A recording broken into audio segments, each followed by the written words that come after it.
Good afternoon. This is GE 6102, the contemporary world. Today's topic is globalization of religion. For the learning outcomes, at the end of the module, you are expected to explain how globalization affects religious practices and beliefs, analyze the relationship between religion and global conflicts, and conversely, global peace. So we will try to examine how religion is affected by the shrinking of the world or the globalization and how it influences global conflicts and and peace. So looking at your module, religion is an English word from Latin verb religare, which means to tie and or to bind fast. A contemporary scholar defines religion as a system of beliefs, rituals, and practices, usually institutionalized in one manner or another, which connects this world with the beyond. And for functional definition, religion is anything that provides an individual with the ultimate meaning that organizes his, her entire life and worldview. Likewise, others would say that religion can be explained as a set of beliefs concerning the cause, nature, and purpose of the universe, especially when considered as the creation of a superhuman agency or agencies, usually involving devotional and ritual observances and often containing a moral code governing the conduct of human affairs. So there are several types of religious organizations. Number one is the church, which is a religious organization that claims to possess the truth about salvation exclusively. A classic example of church is the Roman Catholic Church, that membership is by childbirth. They say that at childbirth or upon your baptism, you do not have a choice of which religion you would like to choose because your membership is by childbirth immediately after your baptism. That yes, new generations are born into the church and are formally inducted through baptism. The next type of religious organization is the sect. The sect also thought itself as a unique owner of the truth, but the sect constitutes a minority in a given society. That membership or recruitment takes place through conscious individual choice. But normally, one joins a sect when one has the capacity to decide already. A good example, based on the module, is the resurgence of born again Christianity. Let's say that recruits members by asking them to accept Jesus Christ in their lives. And once an individual has joined and be part of the sect, they say that it requires a high level of commitment and activity. Members are expected to support the teachings of the sect and to comply with its lifestyle, which may be strict and ascetic, that it is observable that life as a sect member constitutes a major contrast to the lives of people in society because born again Christians live according to the purpose of the Lord Jesus Christ. Another type of religious organization is the denomination.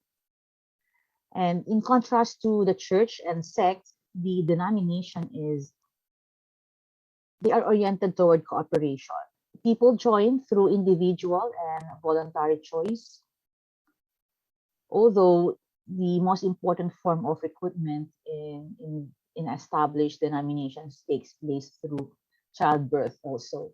Well, the demands for activity and compliance are moderate, and there is a relatively harmonious mutual relationship between the denomination and the larger society. Examples are the liberal branches of Protestant groups. They belong to this category. The next type of religious organization is a cult. And again, if you will read your module, is defined as a non-traditional form of a religion, the doctrine of which is taken from diverse sources, either from non-traditional sources or local narratives or both. While members constitute either a loosely knit group or an exclusive group that emphasizes the belief in the divine element within the individual and whose teachings are derived from real or could be legendary figure, well, the purpose of which is to aid individual. But the label cult is often attached to a religious group that society considers non-traditional. And take note that sometimes the term cult is often used in a negative way. Another type of religious organization is the new religious movements or the NRMs and the indigenous religious groups. But it came in late in the they came into use among social scientists in the 1960s. Well, these are alternative labels for cults that have been negatively portrayed by mass media and some social scientists. Example of this group is the New Age groups. Now, major religions of the world, that there are some 4,300 religions of the world. Well, these are Hinduism, Buddhism, Christianity, Judaism, and Islam. These are five of the biggest religions in the world. And yes, over the years, these religious groups shaped the course of history and had an influence on the human race. But sometimes there would be some conflicts, conquests. But these religions spread around the globe, and they were believed to have forever molded the huge geographic regions. Well, for Hinduism, it's originated on the Indian subcontinent, which comprises of varied systems of philosophy, belief, and ritual. And another one is the Buddhism, religion and philosophy that was developed from the teachings of Buddha. It has spread from India to Central and Southeast Asia, China, Korea, and Japan. And Buddhism has a central role in the spiritual, cultural, and social life of Asia. And during the 20th century, it spread to even to the West. For Christianity, another major religion of the world, it's basically stemmed from the life, the teaching, and the death of Jesus of Nazareth. Well, they say that it has become the largest of the world's religions. And geographically, the most widely diffused of all faiths. It has a constituency of more than 2 billion believers. Its largest groups are the Roman Catholic Church, the Eastern Orthodox churches, the Protestant churches. Well, in addition to that, there are also several independent churches of Eastern Christianity. Another one is the Judaism. It was a religion developed among the ancient Hebrews. That Judaism is characterized by a belief in one transcendent God who revealed himself to Abraham, Moses, and the Hebrew prophets, and by a religious life in accordance with scriptures and rabbinic traditions. The other one is Islam, which was started by the Prophet Muhammad in Arabia in the 7th century, which the Arabic term Islam literally means surrender. It illuminates the fundamental religious idea of Islam, that the believer, which we called Muslim from the other particle of Islam, they accept to surrender to the will of Allah or God. And Allah is viewed as the sole God, the creator, the sustainer, and restorer of the world. That they say that these five largest religions represent about 77% of the world population. Then they started from Asia and Europe, and then gradually down to Africa and across the Americas. But amongst all of these, many scholars believe that Hinduism was the first religion to establish, to take its root, beginning the thousands of years before the birth of Christ. So the figure is the size and projected growth of major religious groups, which forecast would be until 2050. That obviously Christians would have a big share of uh, among this religious group. Now, what has religion to do with the globalization, or what would be the impact of globalization on religion? And so they say that religion is necessarily social. So beliefs and rituals are usually shared by people belonging to a definite religious community. That what could be the impact of globalization in religion? But let us first define globalization. Well, globalization can be referred to as the worldwide interconnectedness of all areas of contemporary social life. As I've said, religion is necessarily social. And one of these is the areas is religion, which entails a personal or organized system of religious beliefs and practices. On one end, globalization has affected religion in various ways.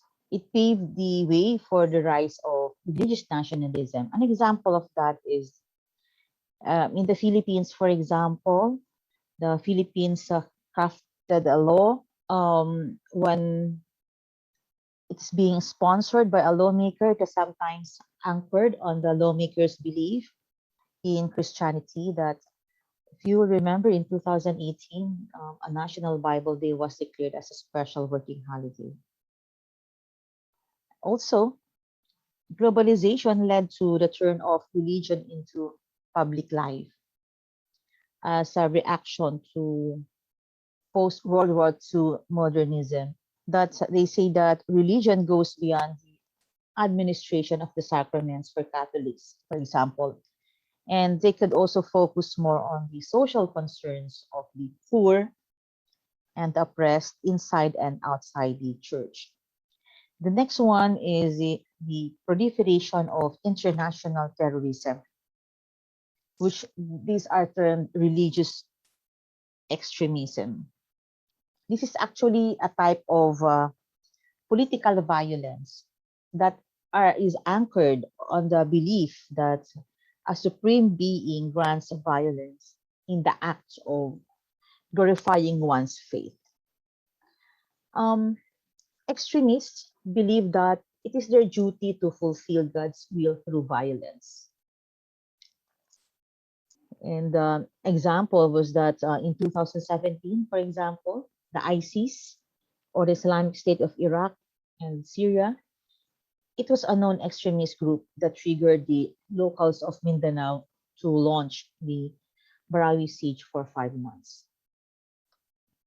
And also, globalization prompted the increase of individual religiosity because of the individual's need to rely on one's belief and a relationship with a supreme being. And for some, it is a reaction based on one's frustration towards institutionalized religions. And so for others, they just do not want to belong to or engage in any organization. Global migration also influences religion because of migration. Globalization has forced the appearance of religious traditions in places where there is previously had been largely unknown or considered a minority. This is also called the territorialization, which is a cultural feature that erases or shades the lines between culture and place, and so it transcends into territorial boundaries, which this is basically highly characteristic of migration because of globalization. For example, the presence of Islam in Europe and the presence and of Catholicism, Christianity in Arab nations due to the influx of overseas workers coming from the different parts of the world carrying their own faith and belief system as is a form of deterritorialization. Also, global migration resulted in Easternization of the West, which is basically the starting point of the spread of world religions. No? They say that there is a rise in number of believers of Asian religions in the West, like Confucianism, Buddhism, and Taoism. On the other hand, religion is influenced by global trends and impulses and is forced to respond to newfound situations. Well, one good example is the use of social media as a tool for evangelization. You've heard of probably of some evangelists. For a time, you've heard of the name Joel Austin, which make use of Facebook and other social media platforms to spread their beliefs. And because of this, they made a global and borderless reach. Now, the interaction of religion and culture resulted in global local religion, which we say that it is a global religion with a local mix. Example is the vernaculization. It's a blending of universal religions with local languages. For example, Arabic is used as Islam's sacred language, even outside the Arab world. In indigenization, it transforms a universal religion to suit the specifics of a particular ethnic group. Example is the practice of Islam by various ethnic groups in Zamboanga Peninsula. Another one is nationalization, which it constructs a link between the nation and the church. And an example of this is the Philippine Independent Church, which is an independent Christian denomination, which is an example of national church in the Philippines. Another one is the transnationalization, which has complemented religious nationalization by focusing groups on identifying specific religious traditions. Example is Iglesia ni Cristo is one good example of this. And this Christian organization is national in scope here in the Philippines, but it has an international reach that is easily identified as Filipino in its roots and central authority. Now, the globalization of religion brought two opposing results. From the 20th century, religion has been source of global conflict and peace. You might read international news stories from the global mass media. Then you can basically readily observe that religion plays a role in global conflicts. In Britain, for example, Muslims were linked to the jihadist attack in 2017 on the London Bridge. Also, the Jewish extremists in Israel were accused of targeting and beating Palestinians, also in 2017. And the American-based organization New Christian Rights questioned the teaching of evolution in schools, also of the same year. Well, we can say that it is unjust to point religion as the sole cause of global conflicts. Persons who are responsible for conflicts use their religions, their doctrines, their dogmas, and even sacred verses to morally justify their actions.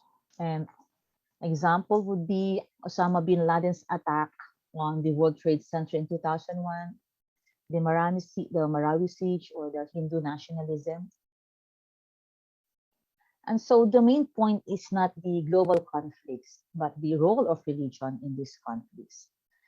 Because extremists believe that radical measures are necessary in achieving the will of God. And fundamentalists, on the other hand, believe that men ought to return to the very passages of the sacred books to legitimize their actions. And also, nationalists tie their traditions with their nation or